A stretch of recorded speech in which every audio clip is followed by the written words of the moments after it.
capitaine de mes neurotransmetteurs, capitaine de mon âme, capitaine de mon vaisseau. C'est exactement ça. Et je sais pas si je suis libre, mais je m'accorde la liberté dans mes choix. C'est ça la différence. Je pense pas qu'on ait un libre arbitre. Je pense que on a un degré de liberté que l'on s'octroie par un style de vie et un style de voir les choses. Alors, on peut voir des difficultés dans ce qui se passe aujourd'hui, on peut voir des opportunités. J'avais fait 288 vidéos tournées en formation d'hypnose. J'avais prévu de les sortir à partir de septembre 2021. Voilà, parce que j'étais en train de me repositionner. Quand j'ai vu ce qui se passait, j'ai dit, on accélère, c'est maintenant qu'on les sort, on va organiser différemment. Et j'ai vu une opportunité dans la crise.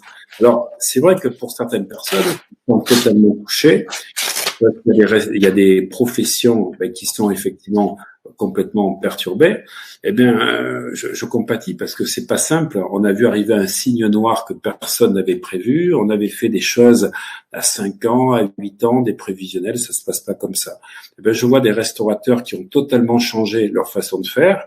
Des restaurateurs qui me disaient jamais je ferai telle cuisine. Ben aujourd'hui, ils ont réussi à se maintenir pendant le confinement en faisant quoi? Du service à domicile. Donc c'est une réorganisation totale, c'est plus des serveurs, c'est prendre des cuisiniers différents. Ils ont été amenés à changer leur salle, à faire plus de tables à l'intérieur pour pouvoir travailler et ils ont des services de livraison à domicile. Mais je trouve ça génial. Les gens ne pouvaient pas sortir pour faire les courses.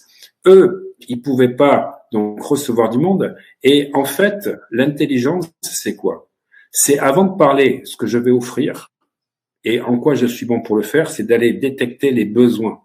Le monde change, quels sont les besoins, de quoi les gens ont besoin. Et à partir du moment où j'identifie ce que les gens ont besoin, quelle est mon offre et mon offre, qu'est-ce qu'elle promet? Parce qu'il faut que mon offre elle tienne la route et qu'elle promette et qu'elle me permette d'être différent des autres.